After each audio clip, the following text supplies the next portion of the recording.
তৃতীয় চীন আর চতুর্থতম ভারতবর্ষ।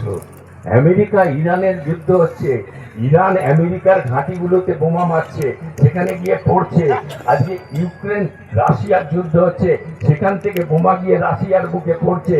কিন্তু পাকিস্তানের সঙ্গে যখন যুদ্ধ হলো, ওই 24 মিনিটে পাকিস্তানকে যখন ভারতবর্ষ ছাড়খাড় করে দিল, তখন ওরা হাজার হাজার ড্রোন পাঠিয়েছিল, রকেট পাঠিয়েছিল, একটাও ভারতবর্ষের বুকে পড়তে পারে। তাই আজকে ভারতবর্ষকে পৃথিবীর লোক সেলাম করে। কোন পৃথিবীর ডিসিশন নিতে গেলে ভারতবর্ষ ছাড়া হয় না। তাই আপনাদের চিন্তা করার সময় এসে গেছে। আজকে আমরা যেখানে পৌঁছে যাচ্ছি, আপনারা নিজের ভোট নিজে দেবেন। একটু আগে আমার বক্তা বলে গেছে যে আজকে সিআরপিএফ বা সেন্ট্রাল বাহিনীরা আপনাদের মহল্লায় টহল দিচ্ছে। আপনারা গিয়ে বলে দেবেন কোনটা সেনসিটিভ, সেগুলো নির্দিষ্ট করে দেবেন। কারা গুন্ডামি বদমাইশি করেন তাদের দেখে দেবেন, তারা কিন্তু ব্যবস্থা নিয়ে নেবে।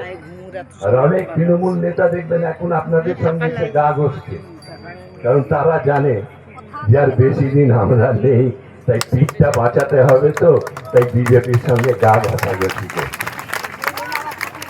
আপনারা কোনো ভাবনা চিন্তা না করে পদ্ম ফুল ফোটা। আমি ঘাস ফুলের কথা বললাম, আমি তারাহাতুরি কাশের কথা বললাম, এবার পদ্ম ফুলের কথা বল। আজকে শিক্ষা ব্যবস্থা শেষ করে দিয়েছে। ওখানে পয়সা ছাড়া চাকরি পাওয়া যায় না, যারা পয়সা দিয়েছে তারাও চাকরি পায়নি।